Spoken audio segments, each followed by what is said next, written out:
Good morning, Frickers. So today we're taking a look at a channel called Dory Story, which is a channel that uploads animations of real, and I say real in quotation marks because of videos like these. I cry real diamonds.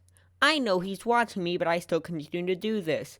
And I spent the night in Kylie Jenner's house, and I saw everything. Basically, it's one of those bait channels that uploads unrealistic and ultimately fake videos, so hopefully you enjoy. Now, the video we're going to be watching today is called My Parents Didn't Believe That I Had Something Living Inside of Me, Then My Mother Saw My Belly Button. So let's get into the video.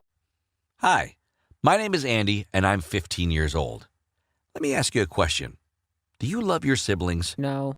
For as long as I can remember, my older sister mocked me constantly and put me down. Because of her, I was afraid to live, and I mean that literally. One evening, when I was 10 and Judy, my sister, was 14, our parents asked her to babysit me. Although my sister hated me, recently with our parents, she'd been pretending to be a loving sister so that they would buy a car for her 16th birthday. When we were alone, she was always angry and made fun of me constantly. Okay, judging by how far I've seen into the video, I think this dude's making it way more dramatic than it has to be. He's over-exaggerating it to a point where it's fake. Because you could have just said, my sister bullied me, but you had to be extremely over-dramatic and say, my sister constantly bullied me and put me down. She would say that I was a wimp and a freak and that I was adopted. But that evening, everything went too far. As soon as my parents went away, Greg, Judy's boyfriend, came over.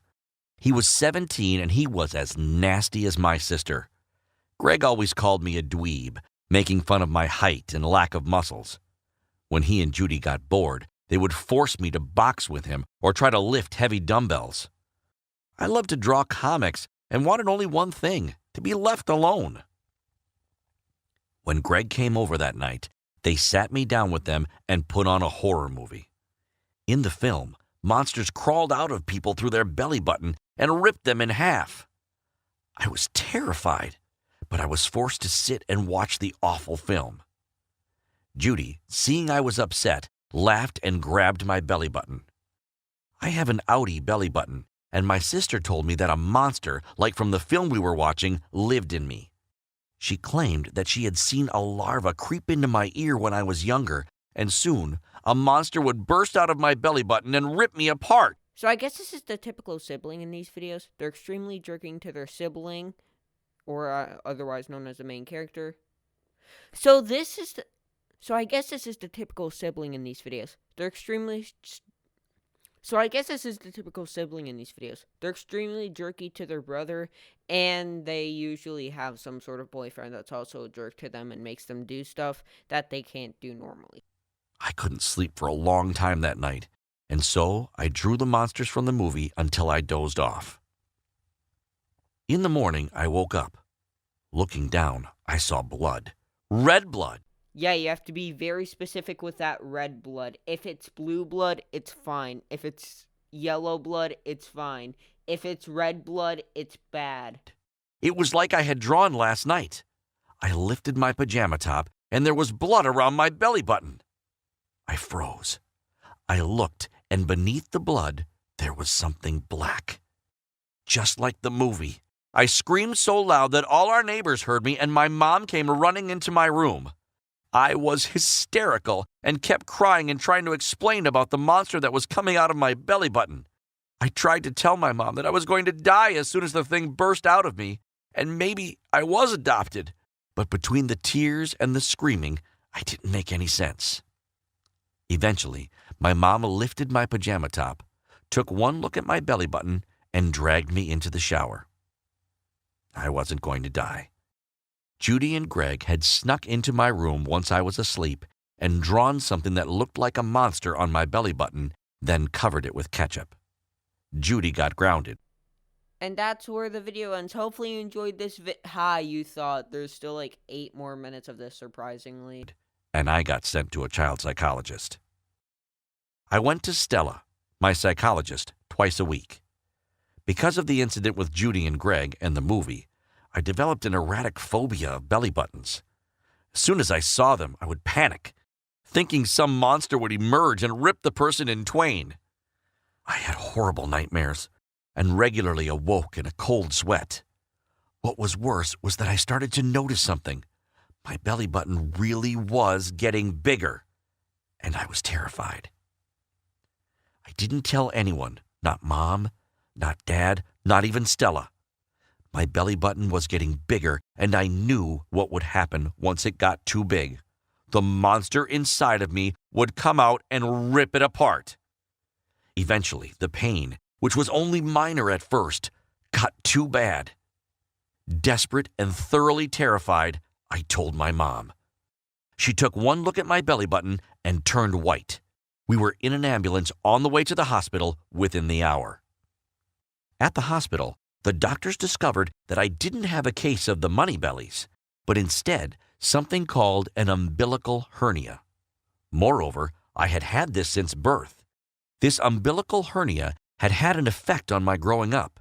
It was the reason I was so weak, why I was so scrawny, why I was such a dweeb. I needed an operation to remove the hernia and was put under for it. But when I came to, I made a startling discovery. I no longer had a belly button. It had been removed alongside my hernia. The thing I was most afraid of was gone. So you think that this would be a happy end?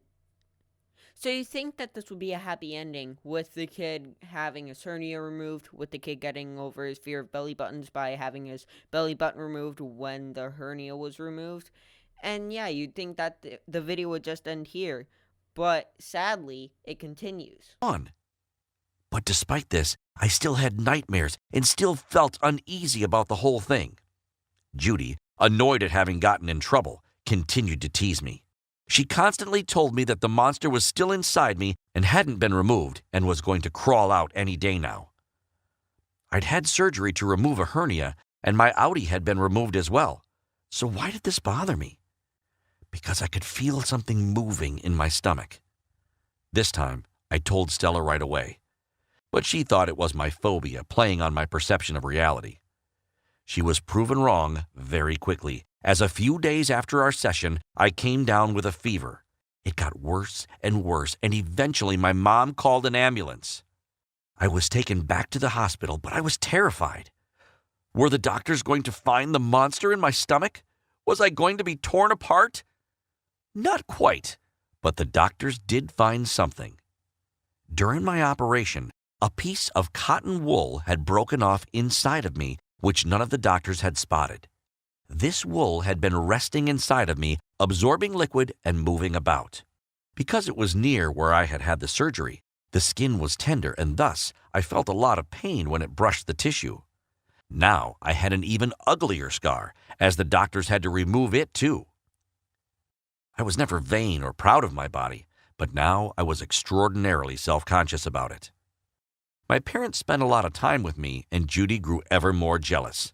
She was angry at me too, as apparently I had stopped Mom and Dad from buying her a car at 16. In fact, Mom and Dad had seen how she behaved towards me when she thought they weren't looking, and decided she wasn't mature enough for a car. She continued to mock me, to tease me, and to tell me I was adopted. Mom and Dad finally had enough and decided to arrange a very special birthday party for me.